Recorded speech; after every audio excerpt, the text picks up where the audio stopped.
compilation of friendships that ended in the worst way possible. This, sir, puts an end to our friendship. Am I the a-hole for blocking my best friend of 15 years and ruining her marriage?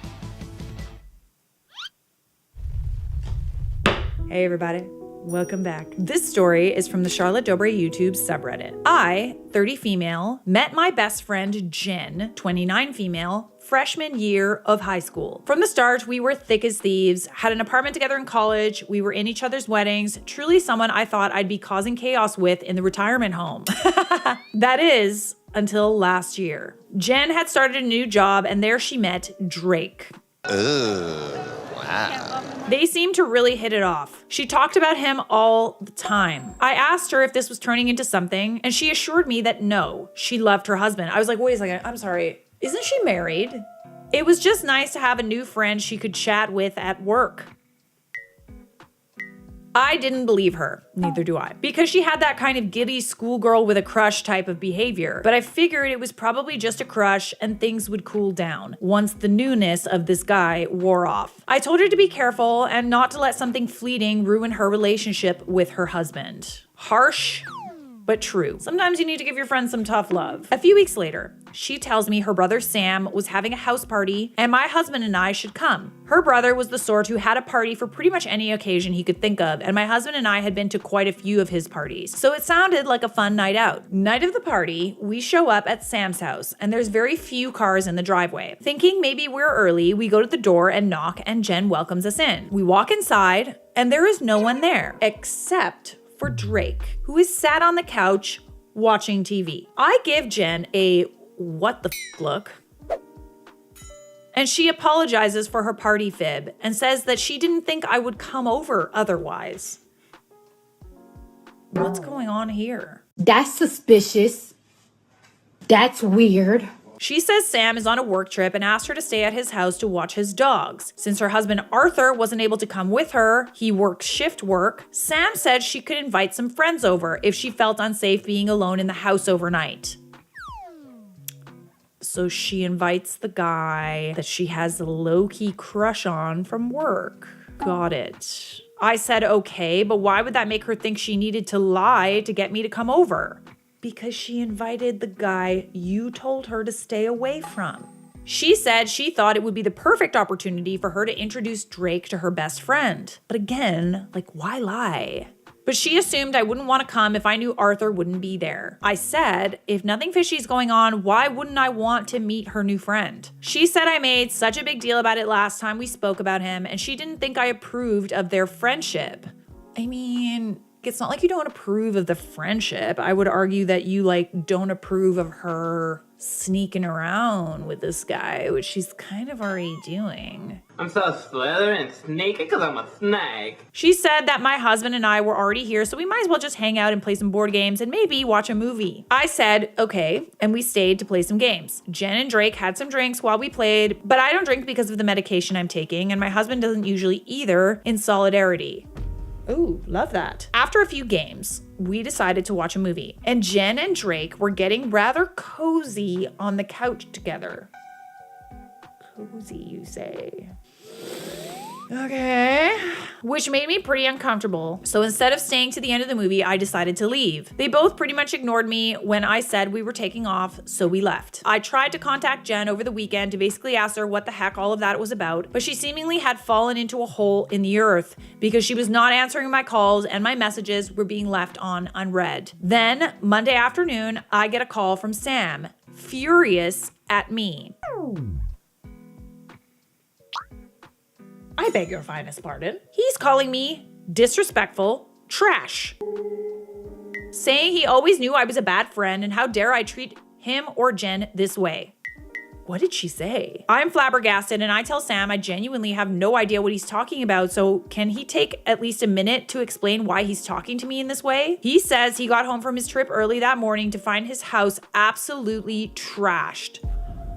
Beer bottles and cans all over the house, food left on tables and counters to rot, cigarette butts snuffed out in the sink and strewn about his deck and yard. And the worst thing, a used condom in his bed. Absolutely not. What did she do? Blame it on you? I asked him why on earth he thought I would have done all that, and he says when he got home and found his house that way, he immediately called Jen, and she said my husband and I came over, got crazy drunk, and trashed the house, and passed out in his bed. Oh, hell no! All for her to have a little romp with Drake. She said she tried to clean what she could, but there was simply too much to do alone. She didn't even think to hide the rubber. I was stunned. I tried to tell Sam why none of that could possibly be true, but he cut me off and said, if it's between you and my sister, I'm believing my sister, and told me he expected to come over to clean up my mess or to pay him to hire a cleaner, and he hung up the phone.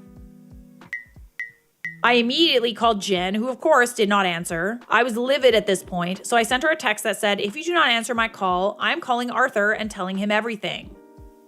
I bet she answers now. I called again and she picked up with an annoyed, what? I said, you told Sam I trashed his house and giggity-gooed in his bed. I'm not okay with anyone thinking I'm the sort of person who would do that, and I'm certainly not going to do it just to help you cover up your cheating. You need to tell Sam the truth and clean up your mess. She didn't respond to any of what I said, simply told me she couldn't talk to me because she was working and that she'd call me later, and hung up the phone. She, of course, did not call. Ladies and gentlemen, we have a problem. She made her bed, she lie in it. The next morning, I got a notification that someone had replied to a comment I made on one of her photos. When I clicked on the notification, I got a content not available message.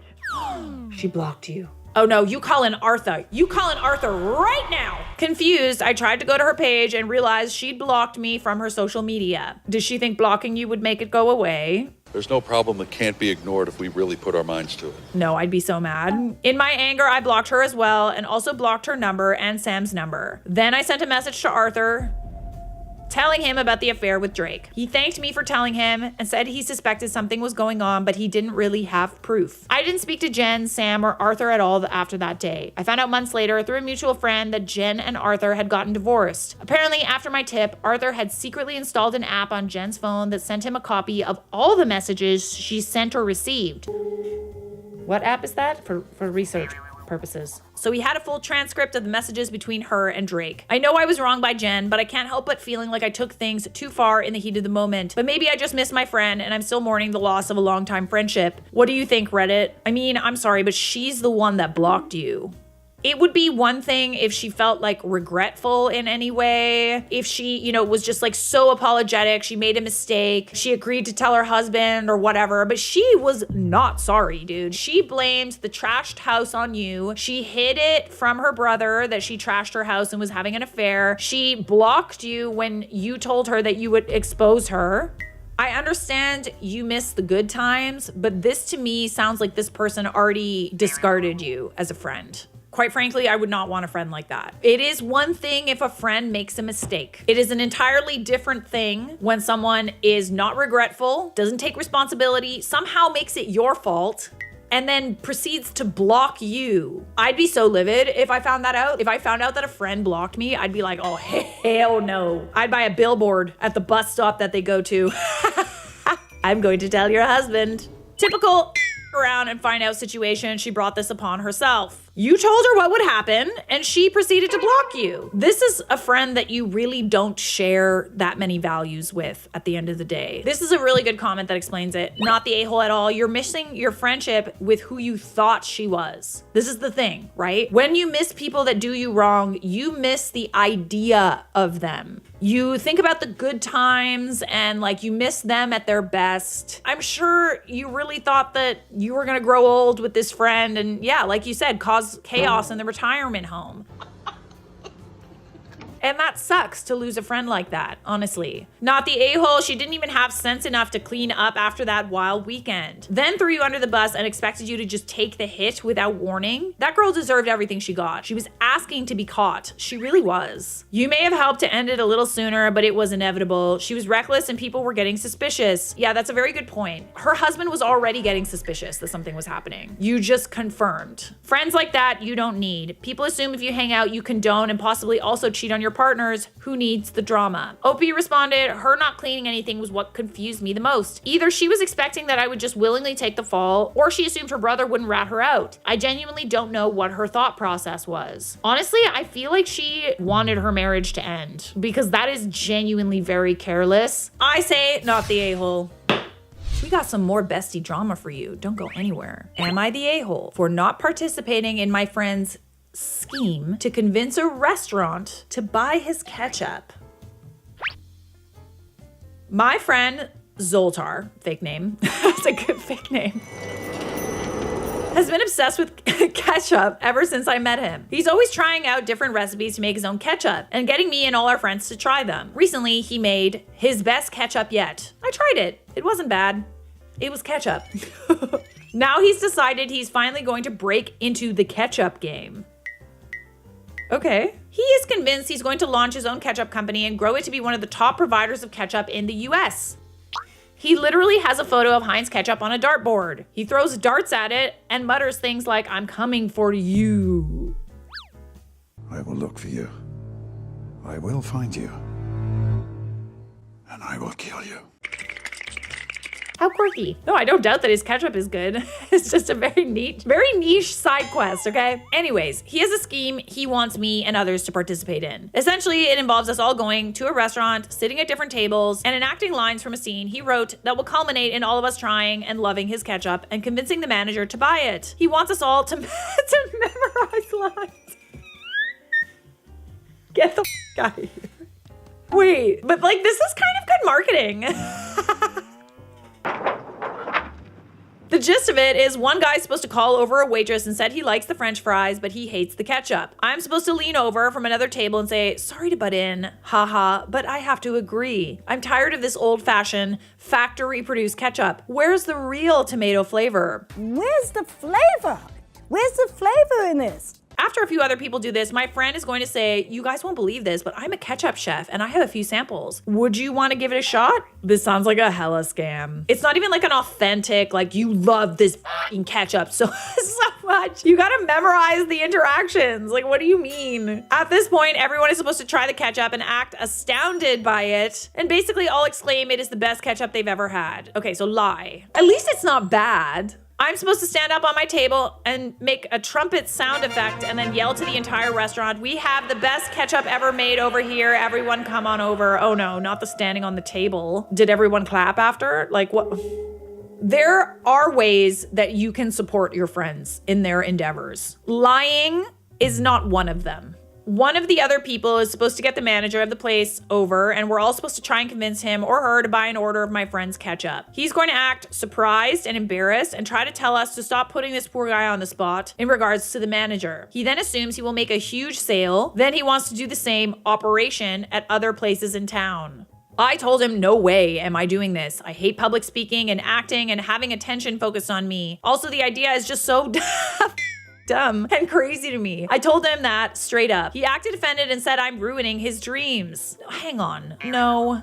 I think there are other ways to get restaurants to buy into this ketchup without like lying. If his ketchup really is that good, then it should speak for itself. Not to mention, I feel like a lot of restaurants these days actually make their own ketchup. I understand kind of like the marketing, but at the end of the day, like you are lying. You're not being authentic with this. There are other ways to support your friend and his endeavors and not be involved in these like weird scam operations. I'm astounded by this, but some of my friends agree and think he's showing hustle and that we should all help him out by launching his ketchup business. What if there's something very, very wrong with the ketchup? What if there's like an allergen in there? What if people could get sick from it? You guys would all be accessories, not to murder. But you're kind of putting your own name on the line to help your friend. I just genuinely feel if his ketchup was that good, you wouldn't have to do all this, you know? Aside from his ketchup obsession, Zoltar is one of my best friends, but it seems our friendship is being ruined. A lot of people are telling me I'm the jerk for going against his dream and not helping out. It's not that you're going against his dream. I wouldn't want to participate in something and like outright lie. Like this is a lie, and it could be, if the ketchup isn't that great, this could be like fraud. This can't be legal. Like, I'm sorry, I'm not a lawyer, but this does not sound legal. So there's some people in the comments saying, oh, this is maybe not real, whatever. I think that there's still a lesson here. I think it's entirely possible to support your friends in their endeavors. When I first started posting videos, there was a lot of side-eyeing going on. There's still a lot of side-eyeing going on. But at the end of the day, it's like friends can still support friends in their endeavors. This guy's passionate about this. The ketchup isn't bad, but maybe there's another way that he could market it that doesn't involve you lying outright. We always want to support our friends in their endeavors. We don't, however, want to lie and commit fraud at the same time. So, no. You are not the a-hole. Am I the a-hole for telling my best friend if she wasn't always trying to get with my husband, her boyfriend wouldn't have left her? I, 27 female, have been best friends with Kira, 27 female, since we were little. We were neighbors, we went to the same school, college, etc. She was my maid of honor when I married Rowan, 28 male, who we went to college with. At first, Kira had a big crush on him, but he started liking me. We slowly got closer and I started liking him too. This was after Kira had told me she'd gotten over it and was dating another guy. But I still felt really guilty and I didn't want to date him if it would hurt Kira. I asked her multiple times if she was okay with it and she was. So I thought it was fine. Kira's been with her latest boyfriend, Adam, 27 male, for a year or so. Adam! However, over the last few months, she's been acting strange around Rowan. Whenever we'd be hanging out with the three of us, or even with Adam there, she'd always find some way to sit next to Rowan, laugh at everything he said, etc. I didn't think anything of it initially because I knew that was kind of her personality, and her and Rowan are friends. But then she started always asking me if Rowan was there before she came over, and if I said no, she'd often suddenly say she couldn't come. Though sometimes she would say that even if I said he was there. Rowan also told me about a comment she made to him once about how he was so patient for putting up with me for being too tired to do anything with him, now that I was pregnant, which I thought was weird. Oh, she meddling. She meddling for sure, dude. The odd behavior continued, but to be honest, the pregnancy had been keeping me too exhausted to give it a lot more thought, and Rowan seemed as friendly with Kira as always. But 2 days ago, our mutual friend Shay threw a dinner party. Me and Rowan went, as did Kira and Adam. Kira got a bit tipsy, and she's trying to sit down with Rowan and touch him. He excused himself a few times, but she kept finding him. I'm sorry, touch him how? I tried to get her off a few times. I was getting mad because this is a new line she was crossing. She was slurring about how I stole Rowan from her. Thankfully, Adam was too busy talking to Shay's husband to hear this, but he definitely saw Kira's actions. Pretty bold of her to do this in front of her boyfriend. And you. The next afternoon, I was at Shay's again with some friends when Kira showed up. She was crying about how Adam had broken up with her that day, saying he didn't think they were going to work out. Well, duh.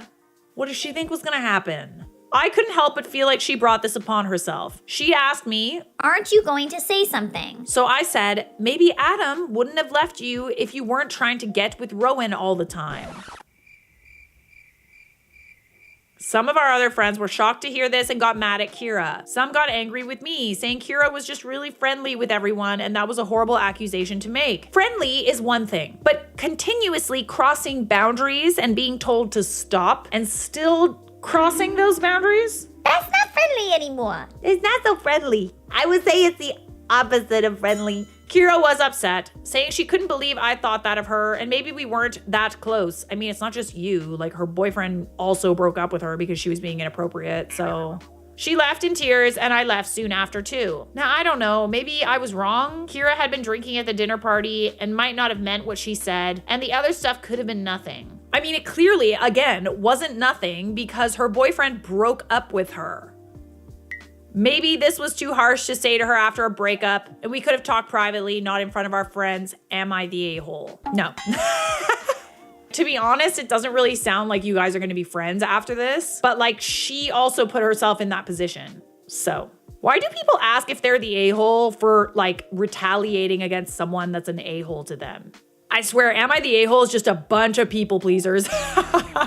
Not the a-hole, not entirely. It was kind of rude to say that to her after she'd been dumped, but she had been acting like this for a long time. To the point where even Rowan was getting uncomfortable, but she persisted. Getting drunk didn't help, and I bet Adam did hear her when she said, "You stole Rowan from her." She's clearly been jealous the whole time from my point of view. She's yet to move on and has only tried to get closer. Rowan also brought up the comment she said made both of you uncomfortable about being too tired to do anything. This is not a normal thing to say to your best friend's husband. Even as a joke, that's messed up, not the a-hole. Yeah, I mean, you could argue that, like, you know, she was dumped and she's crying and stuff, and like, at the same time, she was also like being really inappropriate with your husband and like saying things that were like insulting to you while you're pregnant. And it's like, Why do my actions have consequences? I don't think that you're gonna be friends anymore, to be honest, but I do think that she deserved what you said. OP needs to dump Kira as a friend because Kira isn't a friend to OP. Kira has made it abundantly clear through actions and comments that she wants OP's husband while OP is pregnant.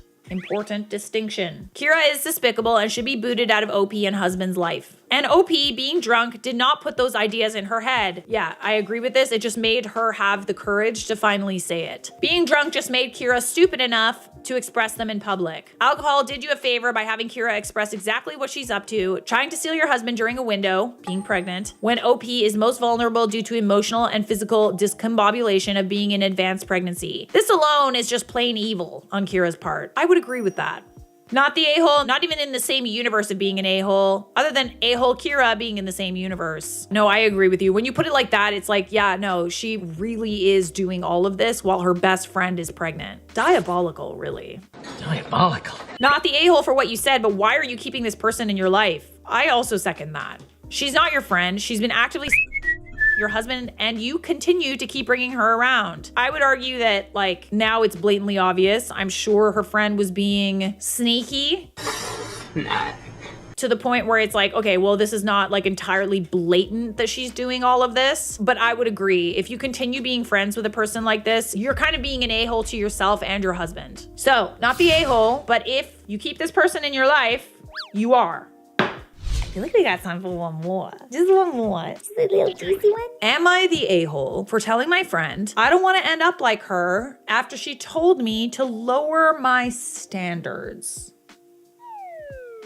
Go on. I, 22 female, met Rachel, 23 female, 3 years ago in university, and we became friends. For context, I've never dated before, and I'm okay with that. I don't purposefully seek out relationships, and I'm comfortable being by myself. I have a few close friends, and this is enough for me. In contrast, Rachel has had a lot of boyfriends and doesn't like to be single, her words. She met her husband Max 2 years ago in one of the uni classes, and they quickly began dating. He isn't the most pleasant guy to be around, in my opinion, and they had quite a few big arguments during the relationship. He even tried to flirt with me, and I told Rachel about it, but she dismissed it, saying he was probably just trying to butter me up to help him with homework. He has told some sexist jokes in the past too. Oof. Whenever they fought, I always told Rachel she deserves better and to break up with him, but in the end, they always made up. Isn't that so frustrating? Ugh. He proposed to her after 1 year and they got married 4 months ago. However, after they moved in together in the flat that Rachel's parents pay the rent for, Max became even worse. He never helps out with the cooking or cleaning, doesn't take Rachel out on dates, and whenever she tries to talk to him about it, Max tells her to stop complaining about wife duties.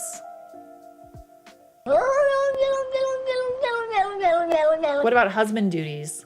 If we're gonna pull the wife duties card, let's maybe pull the husband duty card. Having a wife doesn't mean, Oh, I've got a free maid now. no. So a few days ago, Rachel asked me if I would like to go on a date with one of her friends from high school who's single and looking for a relationship. I've never been on a date before, so I agreed out of curiosity. We went to a nice restaurant. The guy didn't ask me a single question about myself back. It's actually insane to me because, like, there's so many dudes out there that are, oh, why don't girls like me? It's because they're going about dates all wrong. And this is so unbelievably common. I do not miss dating. It was literally like they were performing and auditioning to have sex with me. The fact of the matter is if they're not asking you questions, they don't care about you. If you want to date and you genuinely want a girlfriend, then care about what the other person has to say. Otherwise, you're just on a date with yourself. So the guy never asked me a single question about me, and after I got tired of coming up with questions about him, we just sat the rest of the meal in awkward silence. Wow. We split the bill, and after he walked me to the subway station, and he tried to kiss me. I'm sorry, what part of this made you think it went well? I declined as politely as I could and went home. The next day, I met up with Rachel. Apparently, she already heard about how the date went from her friend. She asked me why I rejected him. I didn't like him. I told her the reasons as I mentioned before, and I didn't like him. She rolled her eyes and said I need to lower my standards because I'm honestly not that attractive. I'm sorry. That I blew my only chance to date, and if I continue like that, I'll end up forever alone. Yeah, that alone would like set me the f off. It's actually astonishing to me how people think being alone and not being in a relationship is like insulting. Just because you're in a relationship, honey, that's not a flex, okay? Take several seats. Even though she knows I'm fine without a relationship. Also, I'm not insecure about my appearance, but hearing my friends say that about me hurt. Oh yeah, your friend told you you're ugly. Like, all bets are off at this point. I got angry and said, better to be forever alone than end up like you with a husband that doesn't respect me. And that's on period, honey. How does she think that she's better than you because she's in a relationship? I firmly believe that you should not be in a relationship with someone until you find someone that makes your life infinitely better than what it is when you're alone. Otherwise, it ain't worth it, honey. She started crying and said I'm being rude when she's just trying to look out for me and then left. I love it when people say blatantly rude things and then when you respond to them being incredibly rude, they somehow are like, Oh, I'm such a victim. we haven't texted or spoken since. Honestly, I'm not sure if I want to salvage this friendship after finding out this is how Rachel felt about me all this time. I mean, she also found out about how you feel about her.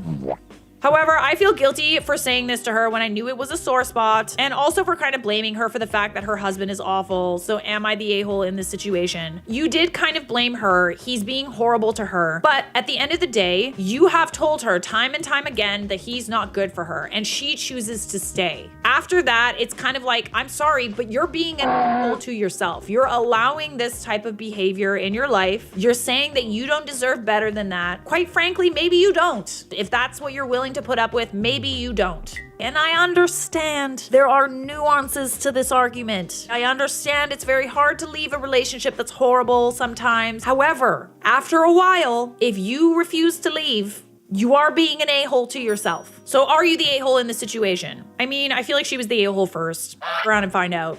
Am I the a-hole for refusing to go to my friend's boyfriend's party after she demanded to approve my outfit? Hey everybody, welcome back. My 29 female and Kate 28 has a boyfriend, Jamie 29, whom she's been with for nearly 3 years. We met Jamie on a night out, and I would say that although he's Katie's boyfriend, I consider him a friend. We share interest in a particular sport that we text about sometimes. The team, go sports! And if I have a spare hospitality ticket to one of the sporting fixtures, I will sometimes invite Jamie to go. Okay, my guess is your friend doesn't like that. Jamie's 30th is coming up, and Jamie and Kate planned a big party, and I peripherally helped out with logistics when she asked. A few days ago, Kate texted me. She asked if I wouldn't mind, quote, toning down my look for the party, and if I could send her a picture of what I was planning to wear. Nani?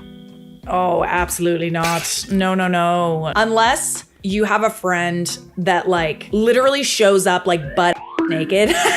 You don't have a right to be mad about what people wear. This is giving, I want my friend to be ugly so that my boyfriend doesn't look at her. if your immediate reaction is to like blame the girl, it's a no from me, dog.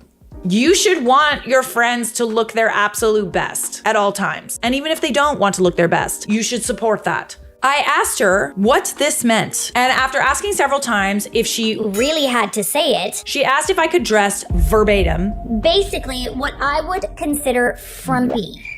She wants you to dress frumpy because she didn't want to be outshone at her own boyfriend's birthday party. You so cute, people hate your existence. Something tells me it doesn't matter what you wear, you would still look better than her on the inside and the outside. When I didn't reply right away, she went on to say that she wanted Jamie's full attention that night. Then, like, go on a date with him. Like, don't have a party. And she wouldn't get that attention if I showed up dressed properly. I'm sorry, is this a matter of she can't control her man, or is she just really insecure? Is what I'm wondering. She should feel very confident in her own relationship. There's always gonna be beautiful girls out there. You need to be able to trust your man. If you got issues to make you not trust your man around other women, that's something you gotta work out. I was a bit annoyed by what she was implying. I would be too. So I said if I was going to be so much of a concern for her, I'd rather just politely decline the invitation. Yeah, and the friendship. Kate freaked out, said I was being immature by not coming just because I couldn't steal the spotlight. Oh, no, no, no. The only person being strange and immature is Kate. Missy. I said it wasn't about that. It was about her making me responsible for whether or not I draw her boyfriend's attention, which is something I've never tried to do nor done as far as I'm aware. Then she said it was really important to Jamie that she stand out because his friends and colleagues will be there. Yeah, but like someone else being beautiful does not make you less beautiful. Other people around you don't need to dim their light for you to be special in your own right. That rhymed. I told her that again, if she was so worried I was going to be distracting everyone, I'd rather not come than feel humiliated from now until the event. It literally is giving she wants you to look like because it makes her feel better about herself. I said I would send her Jamie's gift and she could tell him why I wasn't coming. Yeah, something tells me she's not going to be entirely forthcoming about why you're not coming. I guess she didn't tell him the reason because Jamie messaged me saying he knows I'm booked the night of the party, but he'd really like it if I could be there and asked if I could reorganize so I could come. I haven't replied, but I got a message from Kate saying she knows Jamie's trying to get me to come and please could I just put my pride aside and come to the party. If anyone needs to put anything aside, it's Kate. She should be lucky that you would even consider being friends with her at this point because that is messed up. I've ended friendships for much less than this.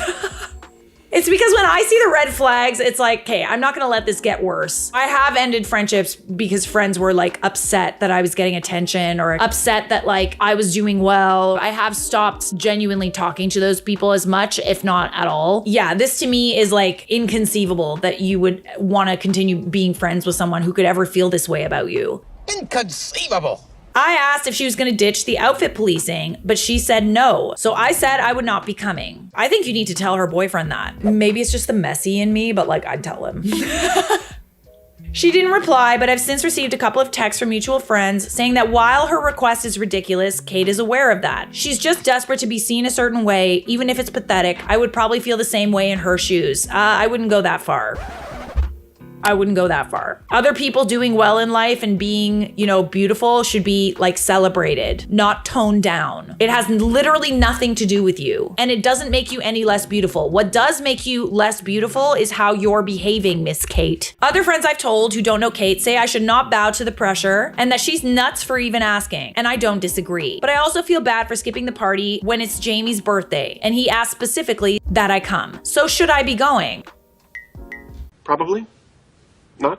How long have you known Kate? It doesn't really say. I don't think that you owe her anything. And I understand you're also punishing Jamie, but like, sounds like you're pretty good friends with him. And I think that he might have a right to know why you're not coming. I would want to know that about my partner. So I could just Cativo! All right, let's look at the comments. Not the a-hole, tell Jamie the truth, just say sorry, but when the choices are giving up my bodily autonomy or giving up the party, the choice is simple. There you go. She'd totally be within her rights to do that, but if she went for actually like, no, girlfriend asked me not to come if I don't let her pre-approve my outfit, and I felt really weird about that, or even like, girlfriend and I have had a disagreement and she asked me not to come, I'll let her fill you in, might be more likely to get a good outcome. Yeah, but then she could literally just lie. Next comment says, I like the second option. It puts the onus on the insecure friend and she can come clean about the disagreement or dig a deeper hole. She clearly didn't, given the whole story when telling the boyfriend why OP was coming. Yeah, because it's embarrassing. Like that is embarrassing behavior. So I think it's a nice subtle way to tell him there's more to the story without fully going scorched earth and sending screenshots of the text. I think it's a much more diplomatic and classy way to handle it, at least. I agree with you. Okay, if you wanna like, you know, leave it more ominous,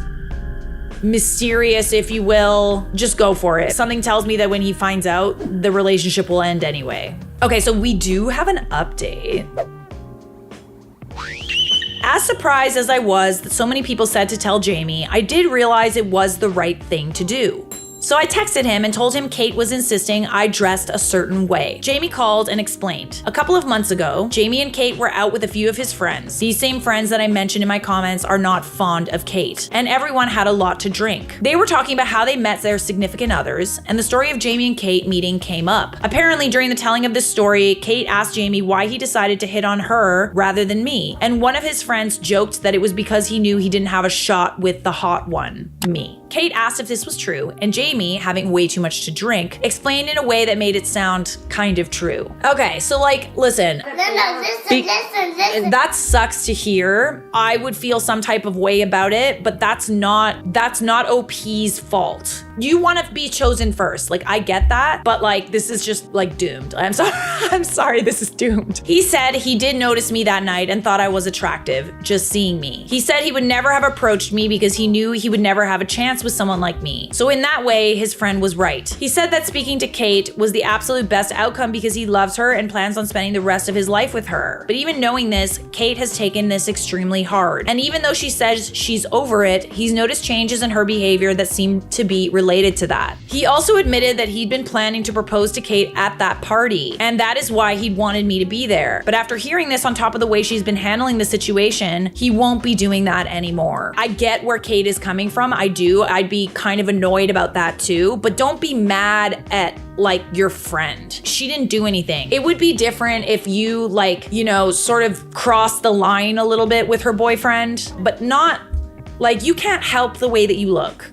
Slay. If she should be mad at anyone, it should be the friends, quite frankly. Kind of a dick move to make you feel that way. After speaking to Jamie, I called Kate. She admitted that she tied a lot of her self-worth in the fact that she'd finally been picked over me, and now it felt like that wasn't true. She apologized for trying to solve her insecurities through me, but also said she wasn't sure she would be able to have me in her life, as much as I had been with the way she's been feeling. I hate it when people place so much importance on like looks, you know? There's more behind love than just the way you look. It's important to be attracted to your partner, but there's always gonna be a more beautiful girl, a more handsome man. You have to be in love with the person. Maybe it is better that you guys are not friends. As hurt as I was, I said I understood. She said she still wanted me to come to the party since I'd helped organize it, and she'd obviously dropped the absurd dress code, so I will be going to the party. I trust that Kate will communicate her boundaries to Jamie, but I don't plan on inviting him to any more events for the foreseeable future. I'm really sad that I've probably lost a longtime friend over the drunken awkwardness of other people, but I also get that Kate can't help how she feels. And frankly, it's for the best to not be in secret competition. You never, ever, ever want to be in secret competition with a friend. Never. You always want to feel uplifted by the people around you. Sometimes women really can't help it. It's this almost like scarcity mindset that we have, that like being in a friend group or having, you know, colleagues that are better than us at certain things, like it just makes us feel like we're less worthy, and we got to check ourselves. We cannot be mad at other people for existing and doing well in life. We can't. That's the patriarchy, my friends, making us think that there's only so much to go around. So yeah, I'm hurt, but I'm going to the party. Not a satisfying update, but an honest one. So, small update, which I think is important. Going through these comments has actually brought up a lot of memories that have, in hindsight, made me a bit uncomfortable, and I actually don't think I will end up going to this party. As much as the mutual friends will have questions and I don't know how much of the truth I will end up telling, I feel too weird right now to continue to be involved in this situation. All right, let's see what she said. Jamie sounds like a real piece of work with bad taste in friends, so you dodged a bullet. That's not something you should say in front of your partner. Literally, that is like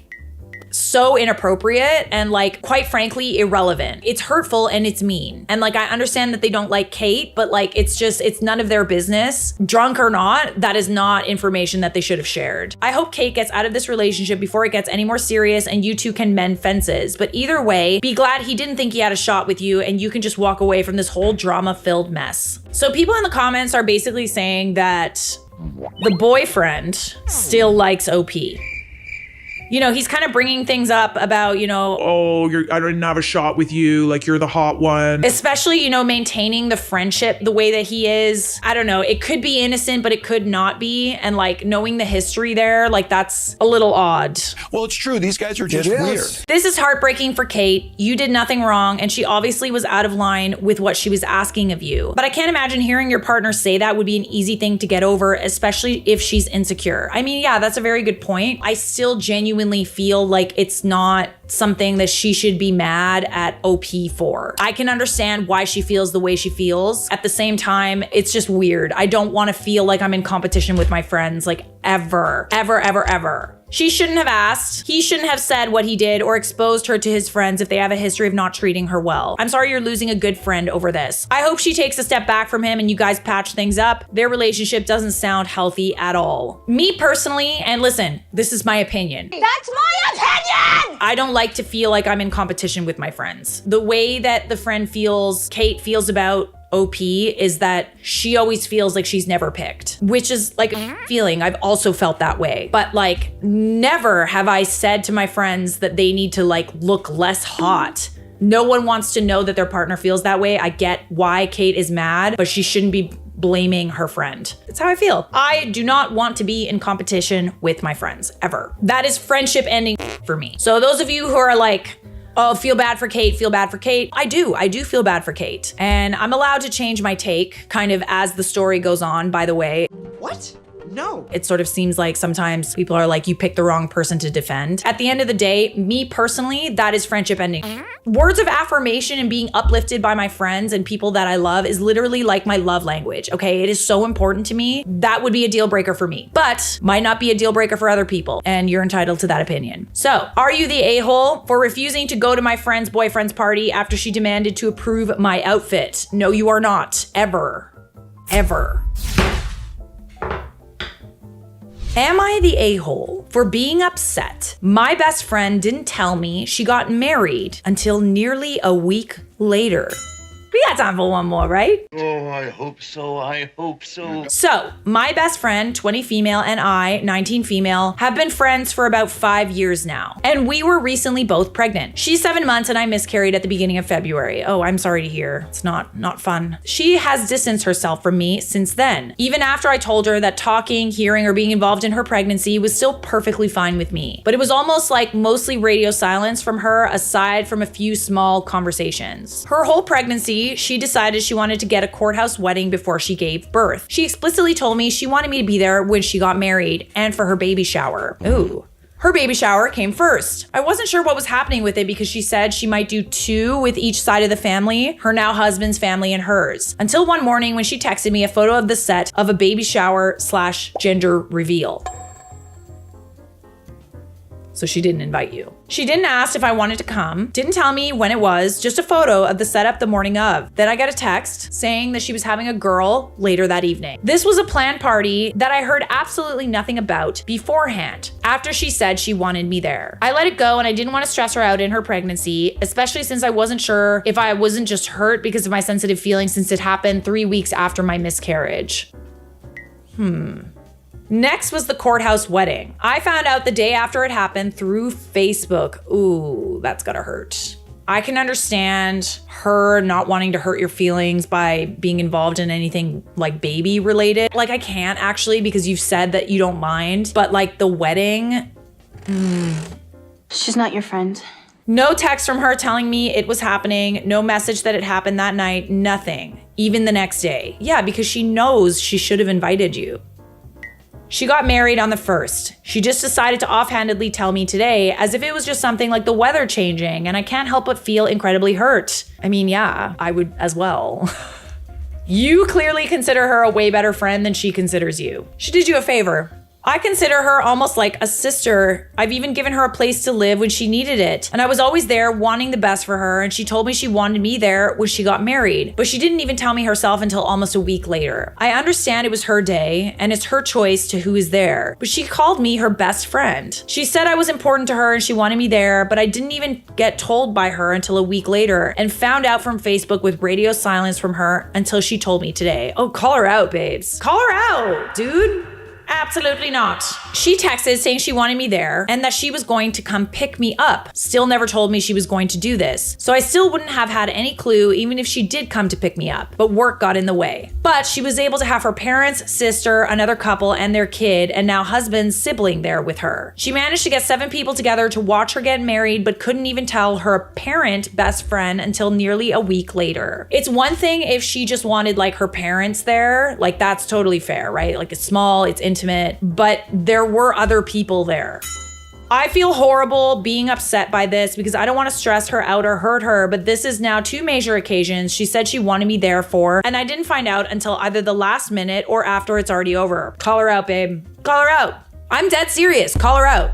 This is unacceptable. Like, the fact that she's not feeling like upset by you not being there for these like major events and you are more upset than she is, that's crazy. I thought we were still very close. I've supported her through her sobriety journey and even housed her with my family when she needed it. So I care very deeply for her and I do not want to hurt her. Like, I understand you don't want to hurt her, but she also hurt you.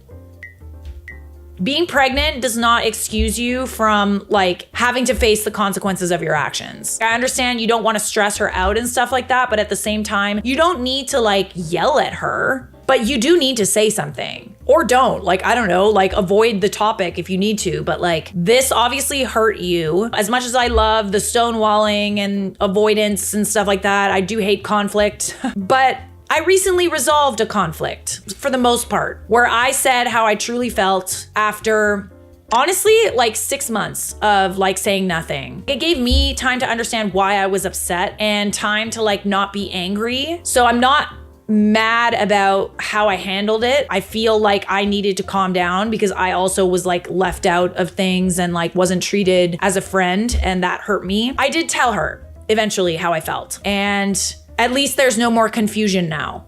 I'm not sure if I feel better because I don't know if things are gonna change. I at least want there to be no confusion about why I was upset and why the friendship kind of like fizzled out. So tell her when you're ready. Maybe wait till after she gives birth or something like that. But you need to tell her. Like you absolutely need to tell her. She acts just as kind and caring, just distance and our interactions seem more and more superficial. How does it take a week to remember telling your best friend you got married? Am I overreacting? No, you're not.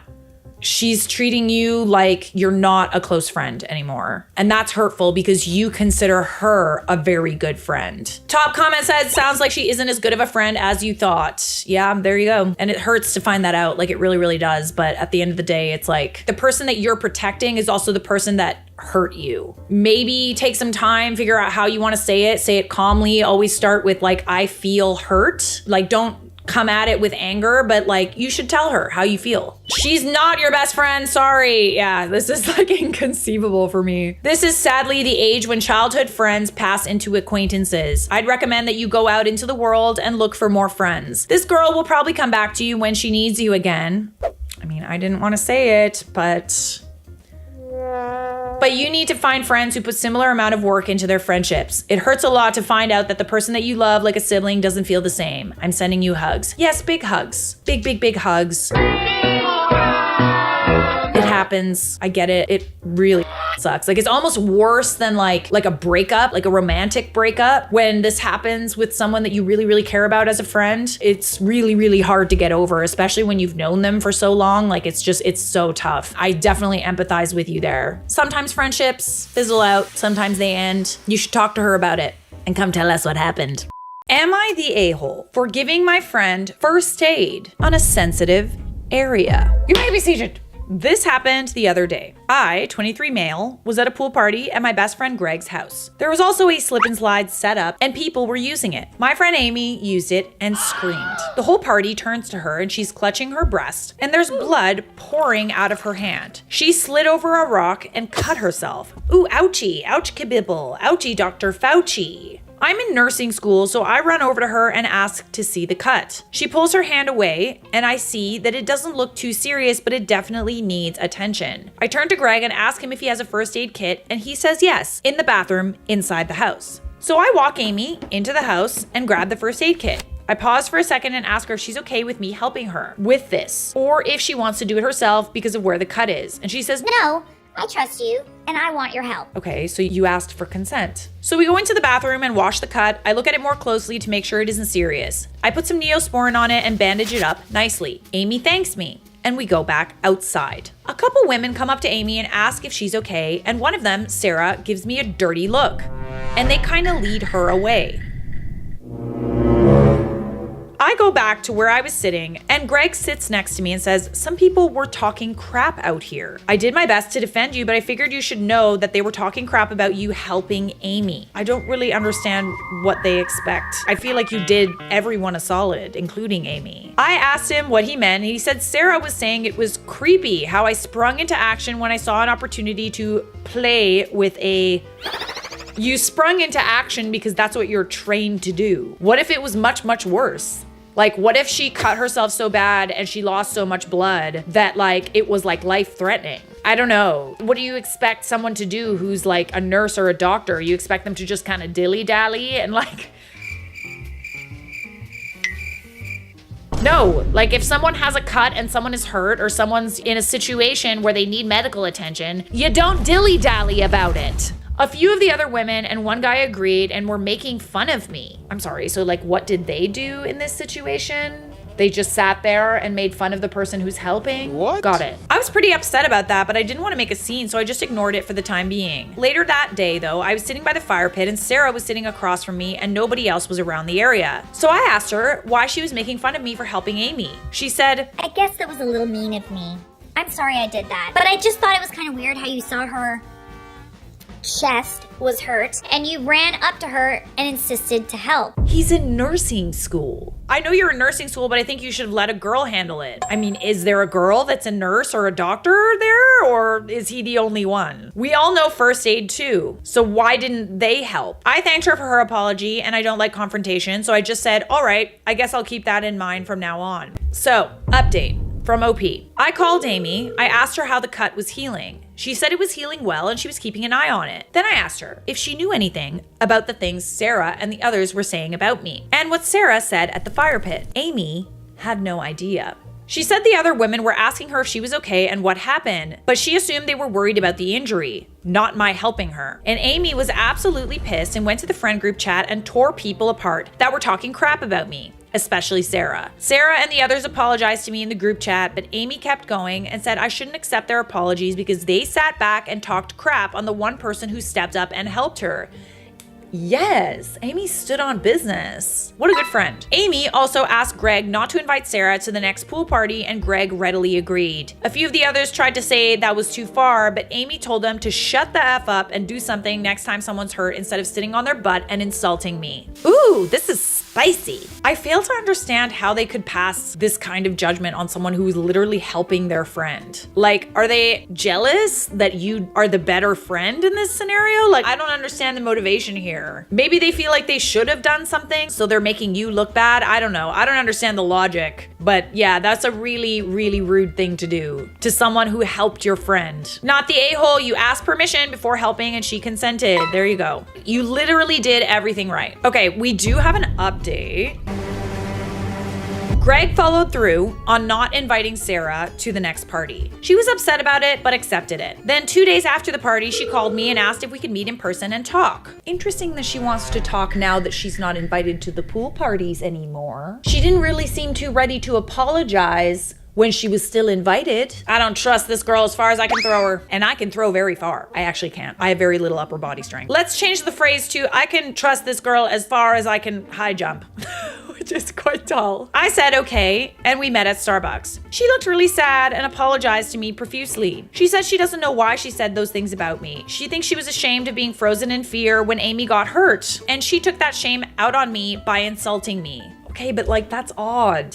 That's really weird. Like, why did she make a situation where her friend was hurt about her? Hella weird. But that it was incredibly effed up to do because accusations like the one she threw at me, even if they were jokes, could ruin my entire career, and it was so wrong of her to do that just because she was ashamed of herself. I mean, that is a very good point. Like, you have to consider the fact that, like, all of these people were basically calling this guy a creep because he ran to help someone who was of the opposite sex. Like, accusations like that do not land lightly, okay? The last thing that you want is an accusation like that making the rounds, especially if you're going into a career like this. She seemed genuinely remorseful, so I forgave her and we're friends again. I told her I would talk to Greg about letting her back into the parties, but she said not to. What she did was super fricked, and she doesn't want to come back until Amy forgives her too. I said okay. We hugged and I went on my merry way. A couple of days after that, I'm hanging out with Amy at my house and we talk about the Sarah situation. I showed Amy the previous post and asked her if we should show the others. She said yes. So I showed everyone, including Sarah, and she was a little upset at first, but quickly accepted it. Amy forgave Sarah a few days later, and she was invited to the 4th of July party 2 days ago, on the 3rd, and we had a great time. Oh good, I'm glad that it seems to have turned out for the best. Sarah was a little awkward at first at this party, but quickly cheered up once we assured her that the drama was behind us and we accepted her apology and quickly moved on to joking about it. Including Sarah pretending to slice open her chest with the dull side of a butter knife, saying, Hark, mine tender breast, it doth been sliced open like a ripe melon. Whomsoever will save me. Okay, she won me over. She ripped off her bikini top and leapt into my lap. Which, to be really honest here, firmly put the issue to bed because everyone at the party was laughing for a good hour about that. So yeah, everything worked out in the end. I just want to put a cork in this story because when I saw it on TikTok, I realized how much people enjoyed it and thought it would be prudent to let people know that it had a definitive ending. But I think it's important to note here that Sarah apologized. I know we all like to kiki and like not trust other people. And hey, like I didn't really believe that Sarah had the best intentions. I have to be honest. Maybe I have trust issues. Same here. She genuinely apologized and was very remorseful. And she didn't just say sorry. Like she understood the gravity of her actions and how that would affect others and wasn't expecting anything in return. It wasn't like I want to go so that I get invited to the pool party. It was no, like I'm apologizing. Like I understand that it was like, no, she's apologizing and she doesn't expect to be invited until Sarah forgives her. So I feel like this was like a 10 out of 10 apology. I'm very impressed. Is anyone else impressed? So are you the a-hole for giving your friend first aid on a sensitive area? You are absolutely not. You did so good, bestie. And I'm glad that this story had a happy ending. So remember, in order to not end a friendship in 10 seconds or less, we need to apologize for our actions when we are wrong. Am I the a-hole for ghosting over 30 longtime friends after none of them showed up to my 30th birthday? This was posted in the Charlotte Dobre YouTube subreddit. I, 30 female, just turned 30 on June 20th, and what would have been a special milestone turned into one of the most hurtful experiences I've had with my friends. Some context. In my 20s, I had a solid group of friends that I saw almost daily. A couple of years ago, I had to unexpectedly leave my hometown to go live in a metropolis, but we all kept in touch and continued to support each other emotionally. I've always been the go-to person. I work as a social worker in addiction support, run a nonprofit that provides free clothing and outreach to people experiencing homelessness, and I've helped many of these friends find therapists, doctors, housing, and even safety relationships. I always had a couch, a hot meal, and a listening ear for anyone who needed it. Oh my goodness. You are that friend, aren't you? I don't like where this is going. This year, I decided to plan something special for my 30th. I spent 2 months organizing a party with a silly theme. People over 30 would dress as geriatric patients, and under 30s would be our nurses, trying to keep us from doing anything too reckless. Oh, I love a theme party. People loved the idea and were really hyped about it. Knowing that some of my friends struggle with ADHD or planning, I even sent a few reminders as the date got closer. Then, 2 weeks before the party, a friend in my current city told me my ex had invited him and a few others who were also planning to attend my party to a music festival that same weekend. They all chose the festival instead. That stung, but I thought, okay, maybe it's just the newer friends. A week before the party, I posted an update on social media saying how much it would mean to me to see my friends on this milestone. People responded with enthusiasm and told me they wouldn't miss it for the world. I mean, they did that publicly. Then the day of the party came. The cancellations started rolling in. Oof. I don't feel like driving an hour. I'm not feeling great today. I decided last minute to visit another city, and of course, I'm going to a festival. In the end, only 3 people truly made plans to be there. I was so heartbroken that I canceled the whole thing 2 hours before people were supposed to arrive. After that, I mass deleted over 300 people from my socials, 30 of whom were close friends. I can't lie and say that I wasn't feeling spiteful as I did it. What happened next? A few of the people I deleted reached out, saying things like, no hard feelings. I was not feeling good today. We're all good, right? And wanted me to reassure them that everything was fine. I mean, that's more for them than it is for you. They should feel bad. And guess what? You should let them feel bad. Here's a funny one. Others immediately resumed asking me for favors like a place to crash because they were visiting my city for a festival soon, as if nothing had happened. Wow. That's an absolutely not from me. I've chosen not to respond or to respond simply with, I'm not ready to talk. If I am one day, I'll reach out. I won't apologize for how I feel right now. The audacity of the friends to ditch you on your birthday and want to crash at your place so that they could go to a music festival that they ditched your birthday for. How are you not embarrassed? That said, I did make a point to go out with the 3 people who had planned to be there. I appreciated their effort more than they knew. Yeah, I mean, that's a good point. I can understand wanting to like cancel the party because like, yeah, it would have been sad. But like, don't punish the people who did want to show up for you. So, am I the a-hole for ghosting over 30 people who couldn't come to my birthday even after I've given them multiple reminders? No. Screw them. Seriously? That's horrible. And I hate to say it, OP, but like the fact that they had the audacity to like even ask you for favors after they ditched you on your birthday, you're giving too much to these friendships. And this coming from someone who's a people pleaser and a giver, I get it. Unfortunately, you tend to kind of learn that people are not prepared to show up for you in the same way that you show up for them, unfortunately.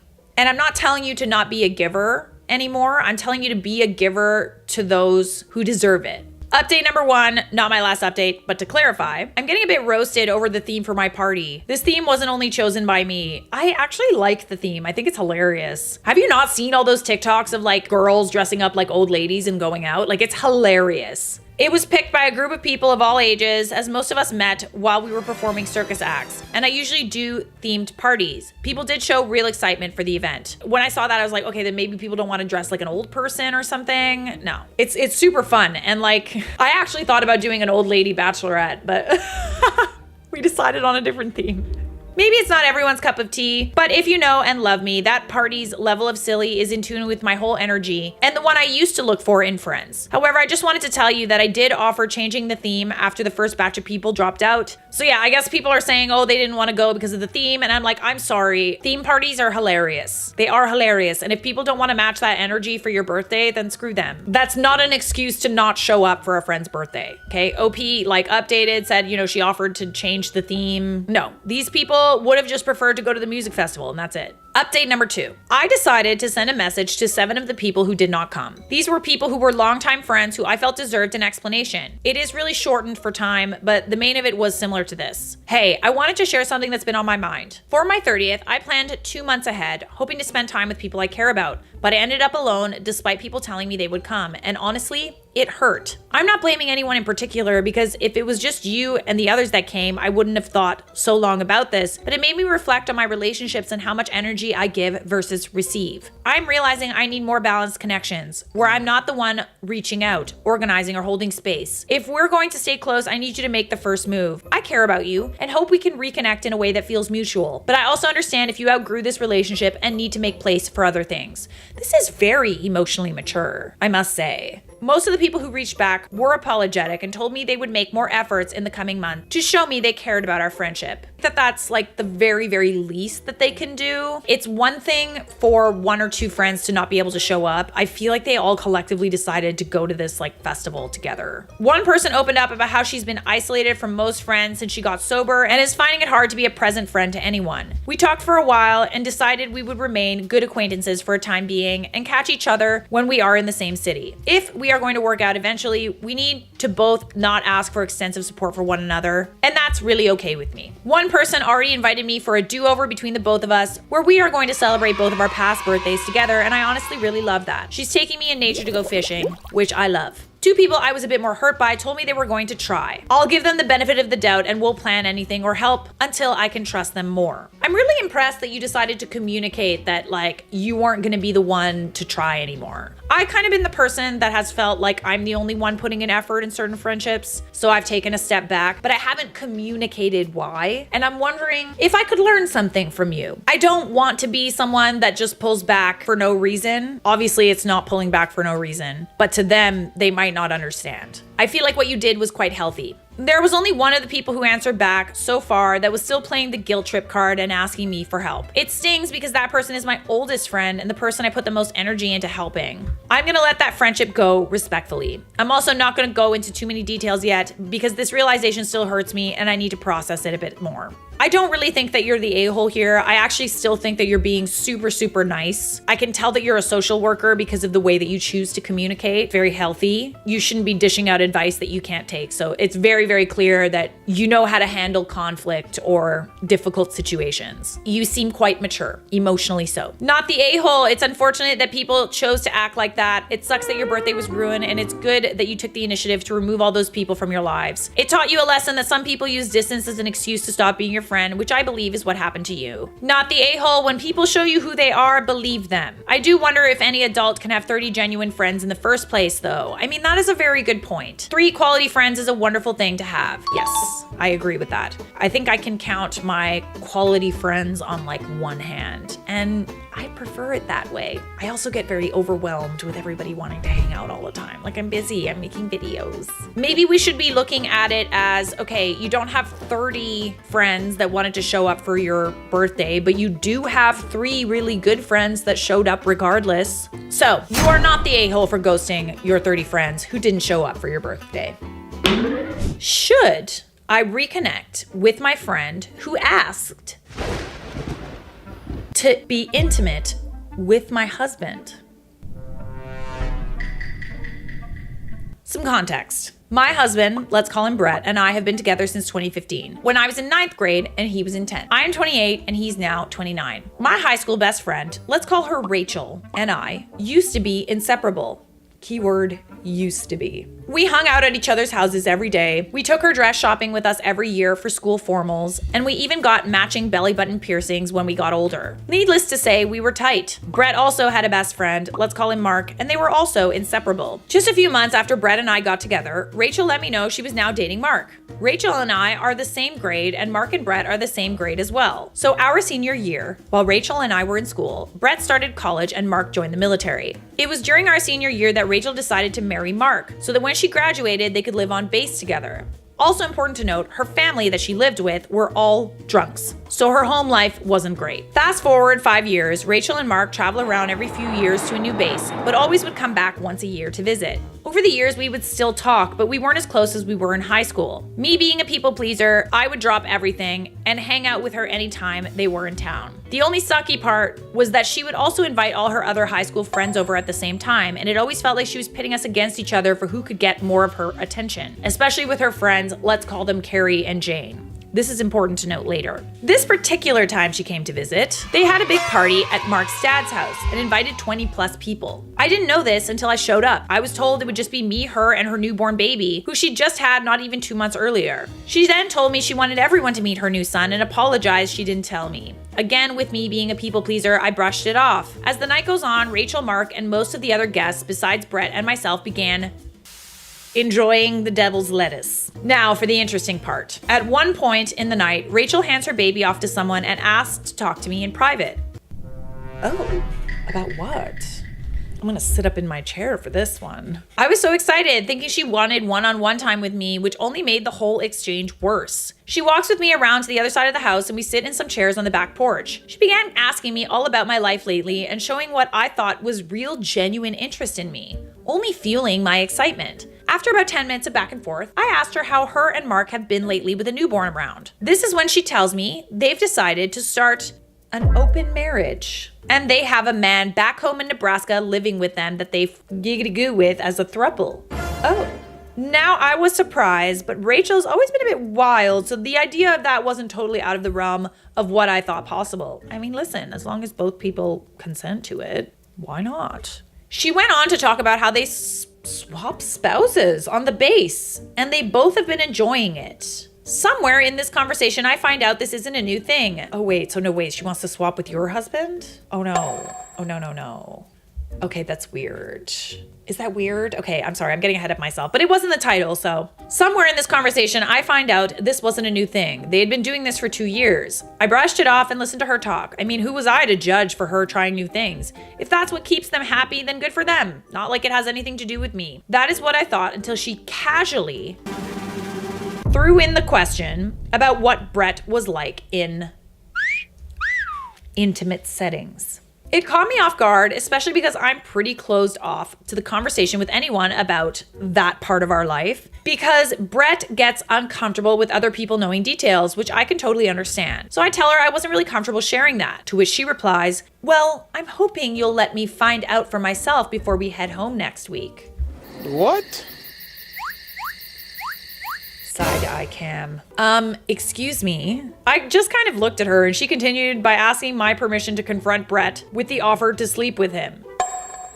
This kind of is going like, I mean, we're not really like reading the room here. Like not everybody is open to sharing their husband. Also weird that she wants to do that with your husband. Regardless of whether or not she's in an open marriage, you're not.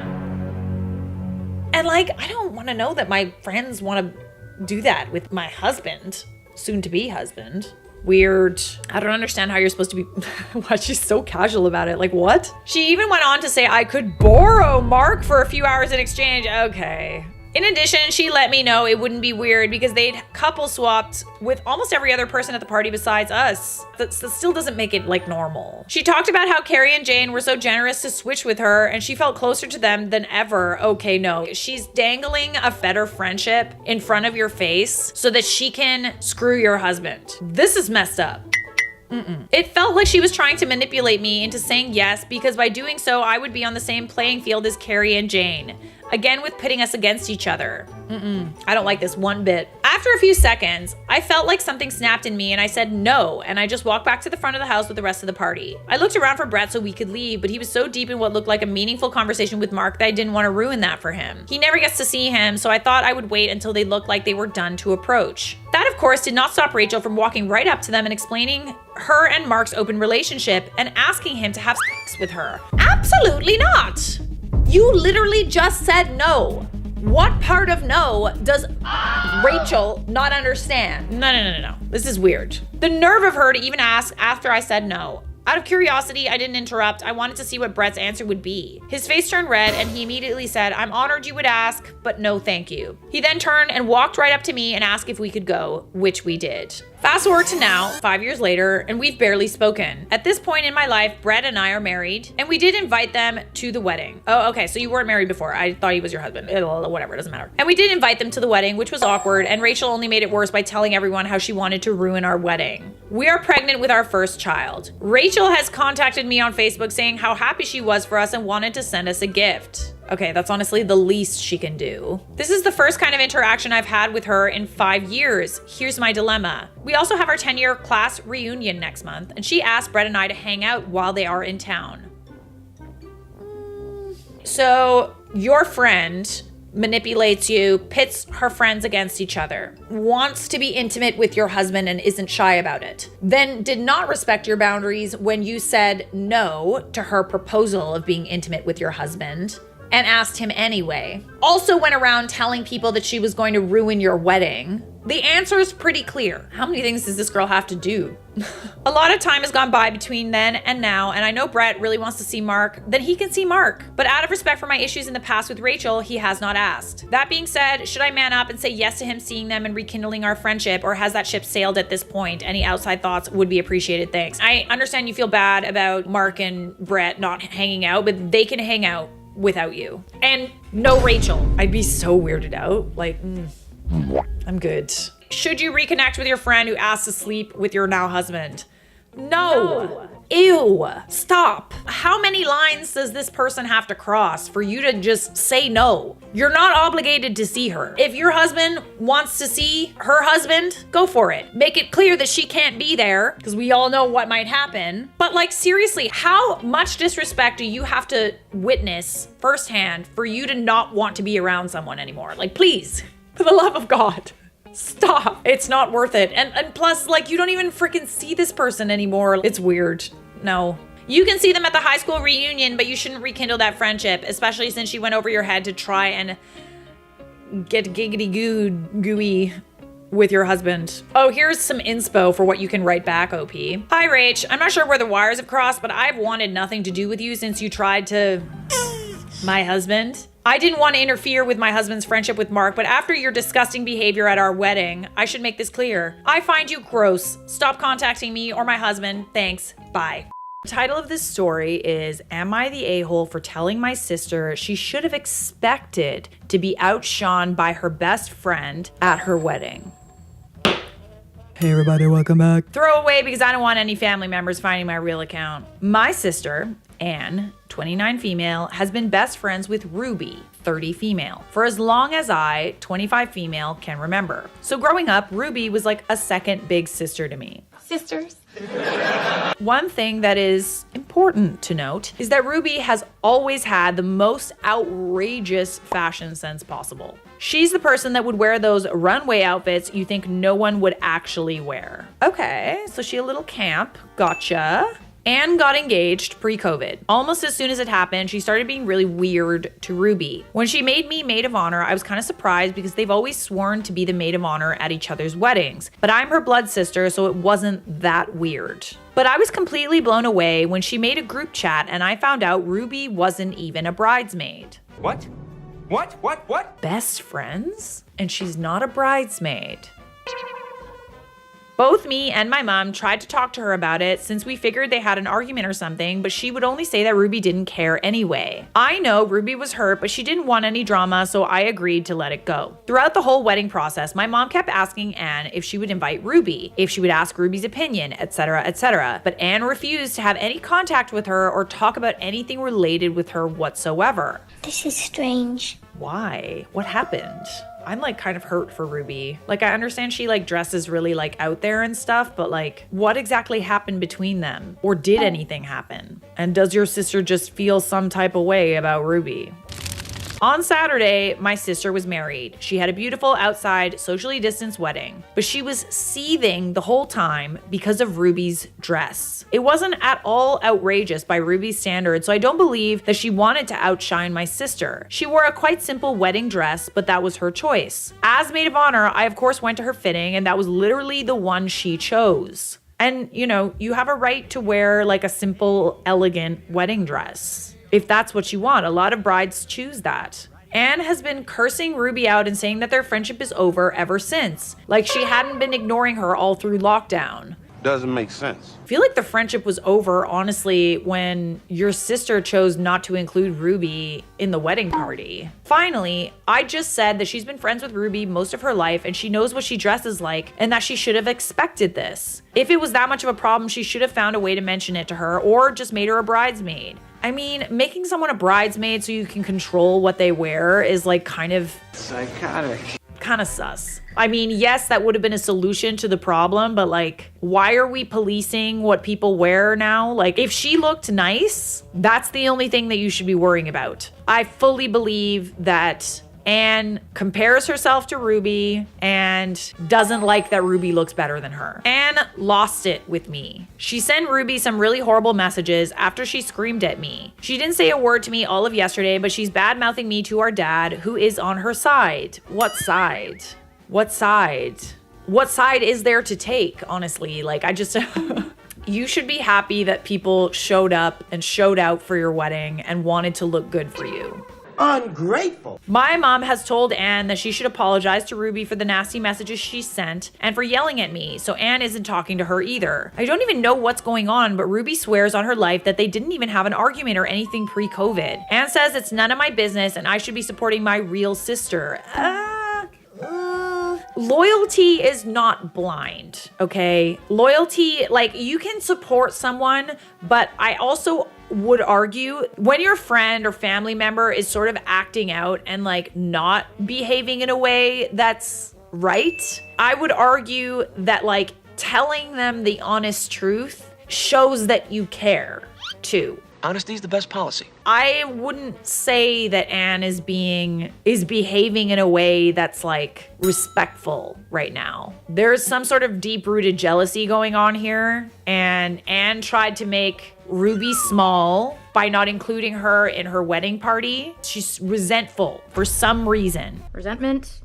Check. My dad agrees with her, and she rallied the other bridesmaid against me. So I don't know, am I the a-hole? I genuinely don't get this sentiment that like, unless someone is going out of their way to like wear white to your wedding or wear red because they like, you know, are having an affair with the groom, like it's really not that serious, you know? No one, and I mean no one, will outshine you on your wedding day unless you let them. I fail to see it. Like, I genuinely fail to see it. Unless you are someone who, like, wants all of the people around her to be uglier than her.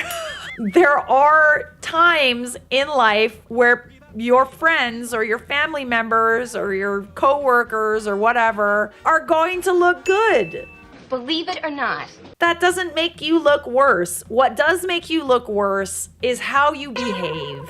Okay, to clear some things up, Ruby didn't wear a wedding dress or anything really outrageous. It was dark red, it was a bodycon dress in a satiny material. There were lots of people in form-fitting dresses, the bridesmaids were wearing them, and she didn't look out of place. Edit again, some of you are ridiculous, assuming the absolute worst case scenario, it wasn't a spaghetti strap dress that barely covered her butt. It was an appropriate length and had long sleeves. Let's just get that out of the way. If this needs saying twice, the bridesmaids were wearing bodycon dresses. So were many other guests. It wasn't a particularly traditional affair. No one was offended by our figures. Ruby's dress didn't massively stick out. Ruby is very attractive. She always has been, but I never thought it was an issue for Anne before. Ruby and Anne had been best friends for 25 years. They didn't grow apart or anything. They stayed in constant contact even as adults. And then Anne suddenly wasn't talking to Ruby anymore. My mom and I weren't trying to be controlling. We were worried. We assumed that something really bad happened for them to cut contact overnight. When Anne refused to talk about it, my mom was only more worried because she's normally an open book. I don't love Ruby more than Anne or anything like that. The only reason I'm so close to Ruby is because Anne used to be so close to Ruby. They were basically inseparable, so I grew up tagging along after both of them. Of course, I love Anne very much. I just think she's being unreasonable in this situation. Ruby was always going to be at the actual wedding. The phrasing was bad on my part. When my mom was suggesting that Anne invite Ruby, it was to wedding prep things like dress shopping. And lastly, I don't know if Dave, the groom, has feelings for Ruby. Quel scandale. I've never thought that. They've met many times and there's never been any signs that he does. I definitely do not think it's an affair because then surely my sister wouldn't want to marry Dave and neither would want Ruby at the wedding at all. Ruby doesn't have a history of going after Anne's boyfriends or crushes. Something happened. Something happened. I wouldn't be surprised if it was related to the groom making some sort of comment telling Ruby she looked good or something. That would be crazy. But let's get to the update. Based on some of the advice I'm receiving, I was going to tell Anne this morning how much she means to me and that I'm there for her. But she's seething again, so I'm not trying to. Dave asked if I could talk to Anne because they've also apparently had a massive fight because he tried to defend Ruby on the wedding night. He asked me if I could explain where he misstepped and how to make it up to her. This is the first time he's ever asked me for help with their relationship, so he's clearly at a loss. I said I was just as confused and we didn't even know why she wasn't in the bridal party, so he should just try and talk it out with Anne. This is where things get weird. Oh, God. Dave said the reason Ruby wasn't in either wedding party was because he wanted her as a best woman, and Anne wanted her as maid of honor. But Anne wouldn't budge and said they should just drop her from both parties to be fair. Okay. He said that she explained it to Ruby and that's why they had a fight, because Ruby wanted to be included. I said okay and just hung up, but the more I think about it, the more confused I am. If they had a massive fight about Ruby being maid of honor, surely Ruby would remember. Also, I don't know why Dave would want Ruby as his best woman when, to my understanding, he only met her after he started dating Anne. I really am taking your advice to not meddle to heart, which is a nightmare because now my curiosity is totally piqued, so I won't bring it up. It's possible that this is all I'll ever know, and this will bug me to my grave, but I made a vow to not push Anne anymore. Thank you everyone for your comments. Thank you to all the not the a-hole people for reassuring me I'm not the one acting crazy. Thank you to all the helpful you're the a-hole, everyone sucks verdicts that helped me see how I could change my behavior in the future to be a more supportive sister. Reading the post, it's kind of like, to some degree, I get her not being the a-hole, but I also get some of the people that are saying like, I mean, you shouldn't have just told your sister that. Well, obviously your friend looks better than you. You know, I think in a situation where someone could be feeling insecure about that, even if they're being incredibly unreasonable, you could say like, you looked incredible. Like, you looked absolutely amazing. I don't know where this is coming from. Like, I barely even noticed Ruby. It's kind of stupid. Anne is being silly. She's being silly. We don't really know what happened. Was it fair to tell her that, oh, well, like, obviously she looks better than you? I don't know.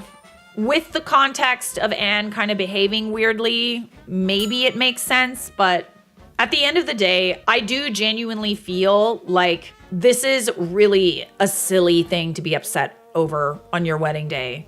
Truth? The fact that this is even a problem is really, really silly. Like now, instead of being happy about her wedding, Anne is just somehow so fixated on the way that her friend looked at her wedding that she can't even enjoy this momentous occasion. That's not good. It's really silly, and she's doing it to herself. I hear a yakety sax while reading your post. Was the wedding held under a huge red and white striped tent? Were there elephants and jugglers? And sounds like the ringmaster of the show, not the a-hole. Making Ruby a bridesmaid or maid of honor would have been the obvious solution here. Then Anne literally would have been able to dictate the dress code. The fact that Anne is seething over some faux dress gate during what should have been the happiest time of her life does not bode well for her marriage. Where's the groom in all of this, if this is what the honeymoon looks like? Oh, jeez. OP responds, it's a groom. I guess we'll call him Dave. I didn't mention it because he's basically staying out of it. He's met Ruby quite a few times since she and Anne used to be so close, but obviously he's not going to take Ruby's side since Anne is his wife. I imagine he's bored of hearing her rant about it by now, but that's it. Not asking Dave to side against his wife, the latter of the whole for better or for worse thing seems to apply, but still, Anne letting herself get worked up over this means the shine of getting hitched can't be all that bright. Lots of brides aren't the dressiest at their own weddings. Who cares? They're the bride. It's not like Ruby rolled in wearing a white dress veil and carrying a bouquet of Kaya lilies. That just goes to my point. Like, it doesn't really seem like Ruby wore anything to upset Anne deliberately. So maybe the feedback of like, dude, you're kind of being a little nuts is warranted here. But we have an update. Update 2, I'm even more confused. Dave called me 30 minutes ago asking me in a very angry tone of voice if any of his groomsmen behaved inappropriately toward me. I asked what, and he said again. I could hear Anne in the background shouting something. I said they had been perfect gentlemen at the wedding and I hadn't had any contact with them since. He then asked me if Ruby knew that she was meant to be best woman. I said not to my understanding, but it was possible that I didn't know, as both she and Anne had been quite secretive about what happened between them and that he'd be better off asking them themselves. He laughed and hung up. I'm so confused. Okay, Anne really gotta like be honest here because this is getting annoying. Like, I bet you anything she's not being honest because it's something embarrassing. Ruby has texted me asking what's happening and if I knew about the best woman maid of honor thing. Just now, I got a message from one of the bridesmaids saying if Dave calls me, I shouldn't answer him. Anne is on the phone with my dad, screaming, it sounds like. I have no clue what's going on, but I think somewhere in this mess is the truth of what actually happened. Everything seems to be exploding. I now think that the bridesmaids, or at least that particular one, are involved. And if things keep happening at this pace, I think I should eventually find out what in the flying is happening. I'm just as confused as OP.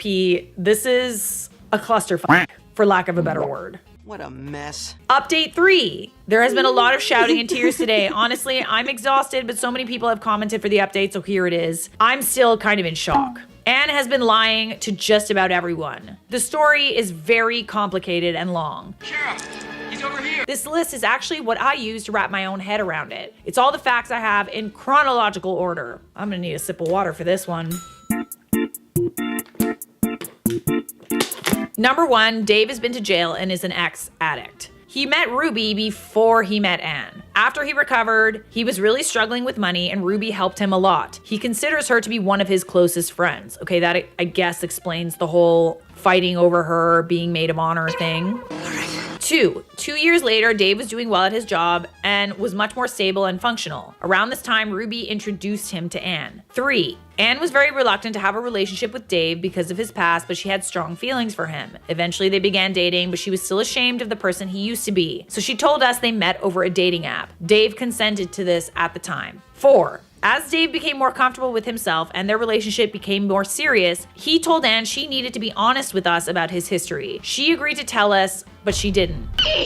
She told Dave that she wrote a fake letter from my family about how we were really grateful for his honesty and accepted him. She told Ruby that my parents had reacted badly, so Ruby never brought it up with Dave or my family because she thought it was a very sensitive topic. When Dave proposed, Anne started freaking out about the wedding. Dave wanted people from his support group to be there, Ruby as his best woman, etc., which would expose the lies. But she still didn't want to tell us who Dave was or that Dave had lied to him, so she decided to continue lying instead of coming clean. That's an insane web of lies. So, Anne pretended to be really upset that she couldn't have Ruby as her maid of honor so she could make the argument that she should be dropped from both wedding parties. She told Dave that she had explained her decision to Ruby and Ruby had taken issue with it to keep him happy. In reality, she knew that if Ruby knew she was meant to be best woman, it could easily get back to me and my mom and then raise questions from us about Ruby's relationship with Dave. So she didn't tell Ruby anything at all, and that's why Ruby was so confused about what happened and couldn't think of anything. Anne told Dave and all his friends from his support group that they shouldn't mention the addiction in speeches or even casual conversation because it was a sensitive subject for certain family members before the wedding. Lies, lies, and more lies. She told bridesmaids, significant others, many lies about Ruby. She told them that she had the habit of causing scenes, that she was going to try and sleep with the groomsmen, that one of them was an ex-boyfriend of hers that dumped her, that she would get way too drunk. Essentially, she painted Ruby as a disaster waiting to happen so the bridesmaids wouldn't like her, and also so that they could keep her away from certain people, specifically the ones that also knew Dave at the wedding. This is pretty wild. Circus tent is right. Anne also told the bridesmaids the only reason Ruby was invited is because I idolize her, so they wouldn't repeat any of the lies she told to me. This is very manipulative. All because you're embarrassed about your husband's past? Get a grip. This massive circus because you're embarrassed about your husband? After the wedding, Anne put on her enormous meltdown about the dress. The bridesmaids obviously didn't have a positive opinion on Ruby, so they were easy to convince that it was meant to be a genuine slight. My dad did what Anne apparently expected everyone to do by caving immediately because she was the bride. If me and my mom had done the same, Anne would have used it as an excuse to cut Ruby out of everyone's life. What the hell? She tried to do the same thing with Dave's groomsmen by insisting to him they had said inappropriate things about the bridesmaids. The idea was to basically remove anybody that knew the truth about Dave from the general social circle so it wouldn't come up again. Dave smelled a rat. He asked exactly what the issue was with Ruby's dress and what exactly his friends had said, and panicked and accused him of not loving her, choosing his friends over her, etc. And it turned into a massive argument. Dave was mad and suspicious, so he started calling people, trying to figure out what happened. Smart boy. This is not a good way to start a marriage. I would be so upset to find out that my significant other did not accept me and my past. A couple of bridesmaids said that Anne was telling the truth about the groomsmen. She asked and pressured them to, but most were kind of weirded out by their request, and I think they successfully got that across to Dave. He called me to ask if I knew what was going on. Anne told Dave I was just like him, caring about Ruby more than her, and also that I wasn't there when it happened. But the timing of the story didn't match up, so Dave called me anyway. That was the weird phone call. At this point, she knew she was spouting BS, so he asked her up front what was going on. She broke down and told Dave everything. He was fuming. He texted us all to let us know about his past and then basically kicked Anne out. She came to us where she then had to explain again everything. Serves you right. This is a lot. Listen, if you're upset about this kind of past with your partner and you're willing to hide it from people to this extent, I would argue that this is not the right relationship for you. My therapist says. Like, if this was my partner, I would honestly be so proud of how far he had come. At the end of the day, he is what he is. He has that past. So if you were so embarrassed by it, why did you marry him in the first place? Touché. Anne is absolutely shaken. I've never considered her capable of this kind of deception. It is deceptive and manipulation, and I don't think she's ever done something like this before. Contrary to what some commenters seem to believe, I don't hate my sister. I feel sorry for her, even though I'm really hurt by what she did, because she feels so guilty and absolutely miserable because she's worried that things will never be worked out with Dave. Your fault. Your fault. Your fault. Your fault. I mean, I wouldn't be surprised. No one wants to know that their partner is like ashamed of them to this extent. She's gone to bed now very upset because our mom won't even look at her. She's fuming that Anne would deceive and hurt her and so many other people like this. I do understand where she's coming from. My dad is also very shocked and hurt. Anne texted Ruby. She sent her a message explaining and apologizing, but obviously Ruby is really angry and upset. She just told her that she couldn't speak to her right now, but maybe she'd call her in the morning once they both have a chance to calm down. Sounds reasonable. Dave is probably the most hurt out of everyone, and I understand why. He wouldn't speak to Anne, but he did tell me that he really thought he had our acceptance, and that the letter she had written to him had been his most treasured possession ever since he received it. And to find out it was false was absolutely crushing. Breaks my heart.